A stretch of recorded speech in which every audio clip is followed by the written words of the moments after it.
Well, hi everyone. I think I have an important update for you today on that parapet wall collapse, that near disaster that occurred in Rhode Island on April 24th, 2026, where a 100-foot section of parapet wall and attached Amtrak barrier wall came crashing down on several Amtrak lines. Fortunately, the there was no train passing at the moment of this collapse, but it could have turned out in a very different fashion. And I want to go back to a number of statements that were made by Rhode Island state officials, in particular, interim DOT director Bob Rocchio. And I have followed up my initial videos and investigations with several APRA public records requests that recently were just fulfilled a couple days ago, as a matter of fact. And what I found with this information is that it completely contradicts the public statements made by government officials in Rhode Island, uh, as usual in my experience. And it's just completely unacceptable. So I'm going to take you through it. So in my last video, I had talked about a confidential source who sent me a drawing detail that appeared to be that of the parapet wall for the bridge that had the partial collapse in Cranston on April 24th, 2026. Since that time, I've actually received the official drawings from RiDOT, and they are in fact the same drawings. So thank you to that source. That was accurate information. I verified it myself in terms of the geometry of the wall and the vintage, the age of the drawings, and so on. But it was good to get the official response from Rhode Island DOT. And this bridge that had the parapet wall collapse was constructed in the early 1960s. Apparently, there's roughly 6 other bridges of this 50, 60-year construction that had these Amtrak barrier walls attached. These barrier walls act as a shield from the passing traffic to the Amtrak electrical lines for the electric trains that pass down below. So let's take a look at what these barrier walls look like as they're attached to the parapet for these bridges. Here's some news footage that shows the attachment of these Amtrak barrier walls, these electrical barrier walls that were installed in the late 1990s, early 2000s at the direction of Amtrak. And you can see that this barrier wall just simply bolts to the parapet wall. Now, there were several previous statements made by interim DOT director Bob Rocchio, and I'm going to replay those statements. But one of the things that he said was that the bridge parapet wall was simply not designed to withstand the loading from these Amtrak barrier walls, which is complete nonsense. It's an engineering process. Nobody's going to slap large structures onto an existing bridge unless they've done calculations to make sure that that is in fact acceptable. So Amtrak came to Rhode Island DOT and said, hey, we want to install these barrier walls. And Amtrak had a design engineer do all the calculations for the wind loading on the barrier wall and how those loads would be transferred to the parapet wall, looked at the stresses within the parapet wall, and determined that it would work. It was fine. It was acceptable. It wasn't just some haphazard thing where somebody snuck out in the middle of the night and slapped barrier walls onto the parapet wall for the bridge owned by Rhode Island DOT, and then they woke up the next day saying, oh, well, what are you going to do? So these calculations were done in 1997, and the bridge that had the wall collapse was Bridge 662 here. So Amtrak milepost 180.71, and we come over here, and the design wind pressure is 37 pounds per square foot. So for every square foot of wall, you have a wind loading of 37 pounds. That's a substantial loading, but they did the calculations and checked the structure and made sure it was adequate, and they satisfied themselves, they being the engineering firm that did the calculations, and then Amtrak and Rhode Island DOT all satisfied themselves that that was acceptable. Now you might ask yourself, what kind of wind speed produces a wind pressure of 37 pounds per square foot? And if you do the calculations, it's 120 miles per hour. So in other words, these Amtrak barriers were designed to withstand a wind speed of 120 miles per hour and the loads associated with that were going to be satisfactorily carried by the parapet wall that the Amtrak barrier wall was attached to. And this is another page out of those calculations. They take the design detail of the 1960s parapet wall and calculate the stresses to satisfy themselves that the 120-mile-an-hour wind on the barrier wall could be adequately withstood with appropriate factors of safety by the design and construction details associated with the parapet wall. So when interim Rhode Island DOT director Bob Rocchio says that the parapet wall for the bridge was not designed for this Amtrak barrier wall loads, it's complete nonsense. It's a misstatement. I hate to use the word lie. I've said that in previous videos. It's a straight up lie. I don't like euphemisms. And as I mentioned, this design firm went ahead to produce detailed construction drawings consistent with their design calculations for how to attach these Amtrak barrier walls to the parapet of the bridge. So this parapet wall and attached Amtrak barrier wall collapsed on April 24th, 2026. In the immediate aftermath, they cleaned up the wall, they took it off the Amtrak lines, and then they immediately braced these parapet walls. So in engineering, you can't come up with a solution unless you know the problem. And they very clearly knew what the problem was, what caused this wall to fall off the bridge. And you can see they installed these braces to support the outside portion of the parapet wall that overhangs the bridge. And you can see these other braces, these diagonal braces that they have down below. And so not only did they install this bracing on the other side of the bridge where the parapet wall had not failed, on this bridge 662 ramp from Highway 10 to I-95, they proceeded to do the same type of bracing on the other 6 bridges of similar construction that also had these Amtrak barrier walls. Now, I was sent these photos by a local resident who indicated that this bridge is in the area. It's I-95 in Warwick, Service Road or Arthur Devine Boulevard, and it's an access road to the Warwick Sewer Treatment Plant and Warwick Animal Shelter. And these images were taken on May 10th, 2026, so a couple of weeks after the parapet wall fell off the bridge in Cranston. And this confidential source took pictures, and you can see a yellow spray paint mark on the parapet wall. This is a parapet wall that is a similar construction as the one that fell off the bridge in Cranston, but there's no Amtrak barrier wall, just a railing and a fence. And it looks like they're getting ready to drill through this side of the parapet wall, perhaps attach a dowel bar to better attach the parapet wall into the bridge deck. On the day that I recorded this video, June 13th, 2026, I reached out to Rob Cody, who lives in Rhode Island. We've worked together on previous investigations on Rhode Island DOT projects, and I asked him to go out there if he had a chance to see if there had been any additional work for tying this parapet wall into the bridge deck. And he saw more score marks and more paint marks, but the work appears to be proceeding at a glacial pace. But they're clearly doing something out there that hasn't been done in decades. So it looks to me like they're in the process of providing additional reinforcing for these other bridges, even ones that don't have this Amtrak barrier wall. But of course, Rhode Island DOT is not being transparent. They haven't made any statements about retrofitting or bracing other bridges besides the ones that have these Amtrak barrier walls. Now, Rhode Island officials had a press conference on site of the Washington Bridge to celebrate the beginning of foundation installation. This was on June 10th, 2026.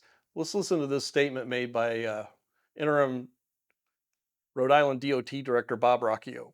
As the head of RiDOT, I am focused on transparency and communication with the public. Well, again, let's look at some of his previous statements. It's just ridiculous what they've been getting away with.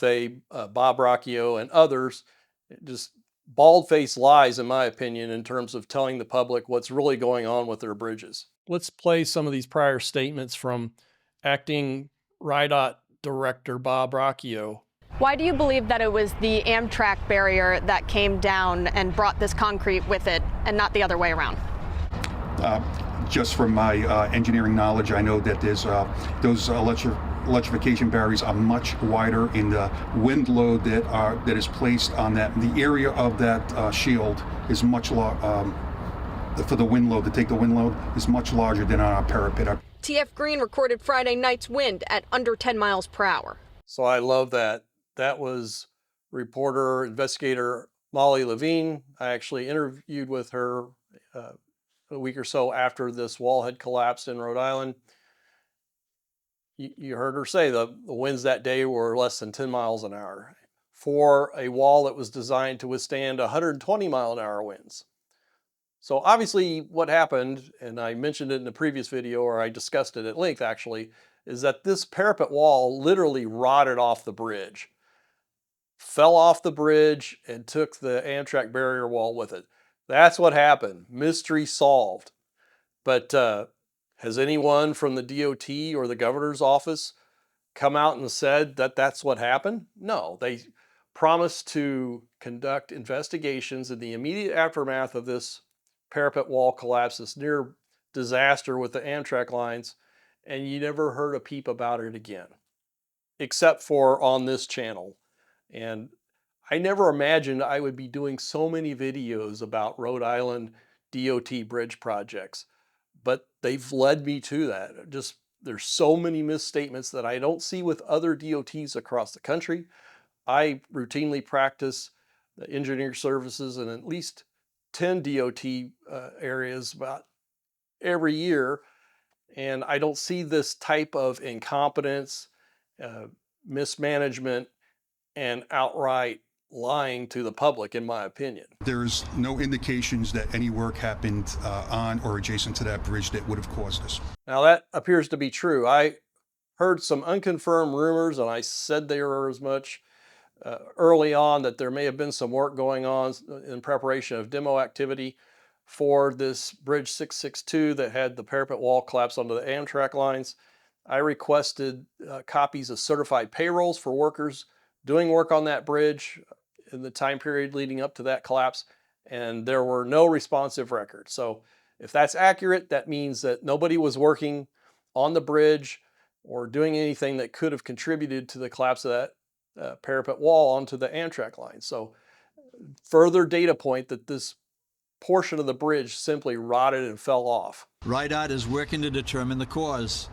We do not want to speculate. Both men say their priorities lie in reopening the ramp and securing the other bridges. Neither could provide a theory on how the barrier fell Friday or who should be held accountable. Yeah, we'll take a look at all the issues that relate directly to whose responsibility it is, but that investigation's in the process and ongoing. We don't know the cause of it. I can't speculate on the cause of why this happened, but we're looking into it, and there's plenty of time to do that. Well, they know exactly what caused it. The investigation probably appropriately only lasted a few hours or a couple of days. And here we are a month and a half later, and you haven't heard a peep about it from the governor's office or from the DOT. And I don't expect that will change. They expect the public to be placated with these generalized statements whenever some problem occurs, and then it's business as usual in a few short weeks. Now I want to play this interview segment on WPRI. This was conducted June 2nd, 2026. New at 4:30, Rhode Island DOT Interim Director Bob Rocchio joins me now in studio. Thanks so much for being here. Oh, you're welcome. Thank you for inviting me. So we were just talking about how now it's been about 3 months since Correct, you've right, been in the right. role. Just last week we learned that the General Assembly now plans to include an audit of the DOT's Right. maintenance division Yes. in their budget, which they plan to vote on later this week. What's your reaction to that? You know, I welcome it. To be candid with you, we have nothing to hide. We do quarterly reports. Everything's in there. So we welcome transparency, and maybe we'll learn a thing or two from the audit. So, yeah, we welcome it. So you're open to it. That's Yes. great. Does anybody believe that he's looking forward to an audit and welcomes it? I mean, who welcomes any kind of audit? It's just silly. And of course, the transparency word comes out again. They're anything but transparent, in my opinion. I wish, is that Kim Kalulian? Wish she would have asked if interim director of the Rhode Island DOT, Bob Rocchio, had welcomed the feds investigating the demolition contract for the westbound Washington Bridge. I really wish he had asked that question. That was reported by Patrick Anderson of the Providence Journal in early May 2026. I want to ask you about the recent 12 News Emerson College poll that we did. It found 77% of people lack confidence in the DOT to properly maintain the state's roads and bridges. When you hear that number, what's your reaction? I get it. I understand the frustration. I mean, it's the Washington Bridge. It's not just the Washington Bridge. It's being stuck in traffic and all this construction. There's a lot of construction around the state. It's disruptive to people's lives. They're anxious being stuck in that traffic. I totally understand how it impacts people. So it's not unexpected. No, he doesn't get it. It's the fact that the Washington Bridge was closed without warning, subsequently demolished. The state promised that they would get to the bottom of it and inform the public. And instead, they filed a bunch of lawsuits, had forensic evaluations done, the results of which they tried to hide from the public. That information had to be leaked to the public before they made any comment about it. There's been recent news articles that the defense teams have been struggling to get information from the state of Rhode Island, information that should have been provided as part of the disclosure process for this lawsuit. I mean, they're anything but transparent. But to say that people are frustrated with the DOT and they don't trust them because they're doing so much construction and it has impacts to traffic is just silly. I do want to say we are making great progress. There's light at the end of the tunnel. This is the highest level of construction the state will probably ever see. And when we're through with, we're coming over the hump. And when we're over this hump and we're going to have a modern transportation system that's going to last to 75 to 100 years. So we are getting there.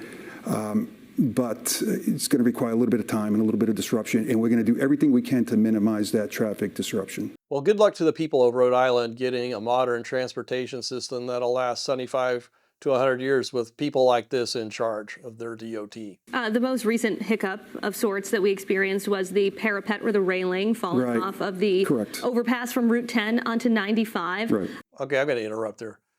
A hiccup? I don't know of anyone who would reasonably characterize a 100-foot section of concrete and steel parapet wall from a bridge falling down onto active Amtrak lines as a hiccup, but there you go. And correct me if I'm wrong, but this seemed to come as a surprise to pretty much everybody involved. So what It was not a planned event, yes, I can tell you that. So what were some of the lessons learned from that as we stand here today? Lessons learned are that we should rebuild our old bridges that are very old, and we should really not be attaching electrical shields and devices to very old bridges that had a different design standards. They weren't designed for the amount of vehicles, the weight of the vehicles, or these devices, these shields and other attachments. They really weren't designed for it. So it's not, in my opinion, it's just not a good idea to go and attach all these to a bridge that was not designed to hold them. Okay, I'm going to stop there. I've shown through the records I've obtained through the APRA request that the bridge, in fact, was designed for these Amtrak barrier walls. It wasn't part of the original design, but it was part of a subsequent design. So for him to suggest that this was not part of a well-vetted and well-established engineering process is, again, complete garbage misinformation, in my opinion. Do any of those similar railings need to be removed from any other bridges? So there are 6 bridges that are in similar condition. They're all slated to be demolished, but until they are demolished and replaced, we are actively, as a proactive measure, abundance of caution, we are bracing them. We're actively working on, and the last of those 6 bridges should be completely secured within weeks. They're always proactive after something unplanned happens. So they're anything but proactive. The definition would be that they're reactive. I mean, I had hoped so much that this new director of the DOT, at least he's interim right now, would be better for the DOT than the previous director, Alviti. And I don't know, they're just different flavors of the same problem in my view. And this idea that, you know, these old bridges weren't designed for current traffic. Well, guess what? The existing eastbound Washington Bridge that's being used for two-way traffic, a total of 6 lanes, wasn't designed for 6 lanes of traffic. It wasn't designed for this much traffic. It was designed for a maximum of 5 lanes of traffic. But the state went through an engineering process. They had engineers evaluate the additional loading on this bridge and determined that it was acceptable. Now, this additional loading, all this extra traffic, I think is adding a lot of wear and tear to the eastbound bridge. It's taking years off its eventual total service life, in my opinion. But the bridge, based on their calculations, can handle this load. If there was a problem with the eastbound bridge, is it reasonable for the DOT to say, well, what do you expect? The bridge wasn't designed for 6 lanes of traffic. They better not say that.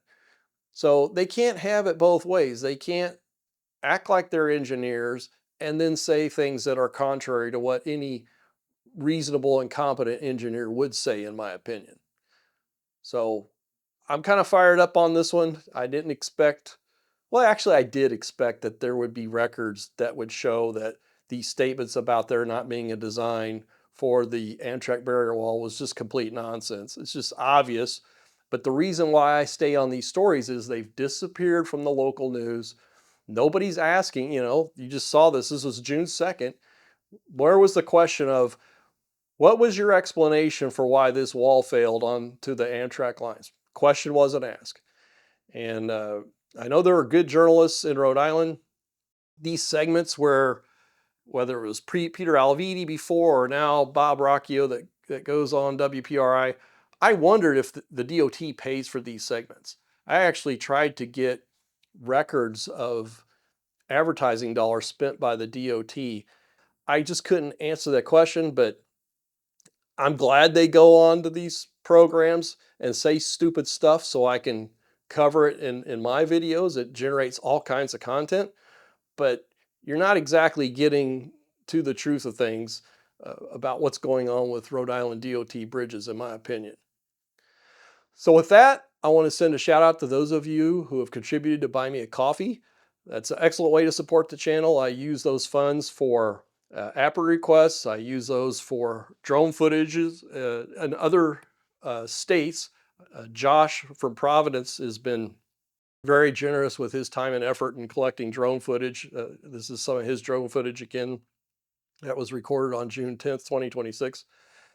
But all those other expenditures, I've had to spend money on attorneys in the past, so it really comes in handy. I also want to thank the channel members and those of you who've contributed to Super Thanks. Those are additional great ways to support the channel. So as you know, I will continue following the story with Rhode Island bridges, so stay tuned.